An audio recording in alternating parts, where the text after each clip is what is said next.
Siamo nella fase organizzativa della terza edizione della Festa dell'Amicizia, che anche quest'anno si celebrerà a Ribera nel fine settimana di ottobre, il primo fine settimana di ottobre, esattamente venerdì 3, sabato 4 e domenica 5 ottobre. La Festa dell'Amicizia è un mix di tante cose. Intanto è una festa, quindi ci sono momenti di piazza, di divertimento, di goliardia,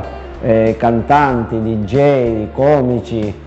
Avremo anche l'onore di ospitare Fausto Leali nella serata del venerdì 3 ottobre. Ci sono momenti in cui si possono degustare cibi di strada, ma soprattutto ci sono momenti di approfondimento di temi politici e di temi di interesse collettivo, dallo sviluppo economico all'agricoltura alla sanità,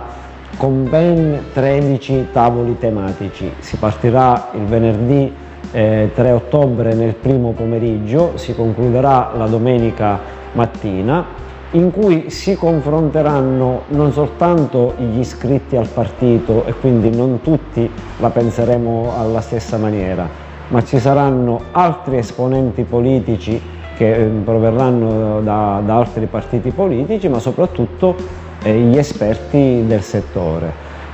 Sono momenti di crescita, sono momenti sicuramente di visibilità, sono momenti in cui la grande famiglia della democrazia cristiana si riunisce per interrogarsi su quello che è stato fatto fino adesso e soprattutto su quello che vogliamo fare nel prossimo futuro, ognuno nelle istituzioni che rappresenta, dalle istituzioni comunali, dove siamo presenti in Sicilia con circa 500 consiglieri comunali,